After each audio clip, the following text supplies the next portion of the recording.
नागपूर शहरात crime ब्रांचच्या NDPS पथकानं Wathoda police ठाण्याच्या हद्दीत कारवाई करत 3 आरोपींना अटक केली आहे। आरोपींकडून 25 ग्राम एमडी ड्रग्जसह मोबाईल आणि दुचाकी असा सुमारे 3 लाखहून अधिकचा मुद्देमाल जप्त केला आहे। क्राईम ब्रांचच्या एनडीपीएस पथकाला विहीरगाव आउटर रिंग रोड जवळील सर्व्हिस रोडवर एमडी ड्रग्जची खेप येणार असल्याची गुप्त माहिती मिळाली होती। या माहितीच्या आधारे पोलिसांनी परिसरात सापळा रचला। पोलिसांनी कारवाई करत एजाज अहमद शेख अहमद याला ताब्यात घेतलं। त्याच्याकडून 25 ग्रॅम एमडी जप्त करण्यात आली। याचवेळी ड्रग्जची खेप घेण्यासाठी आलेले 2 सख्खे भाऊ सिराज अहमद सगीर अहमद आणि शाहरुख अहमद सगीर अहमद हे पोलिसांची चाहूल लागताच पळून जाण्याचा प्रयत्न करू लागले।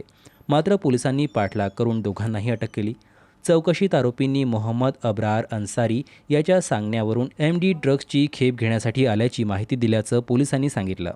अब्रार अन्सारी हा ड्रग्ज तस्करीशी संबंधित असून त्याच्यावर यापूर्वीही अनेक गुन्हे दाखल असल्याची माहिती पोलिसांनी दिली। या कारवाईत 25 ग्रॅम एमडी ड्रग्जसह मोबाईल आणि दुचाकी असा एकूण सुमारे 3,75,000 रुपयांचा मुद्देमाल जप्त करण्यात आला।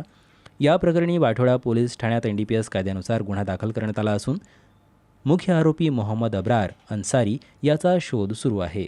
दरम्यान एमडी ड्रग्जची ही खेप नेमकी कुठून आली आणि या ड्रग्ज नेटवर्कमध्ये आणखी कोणाचा सहभाग आहे याचा तपास पोलिसांकडून सुरू आहे।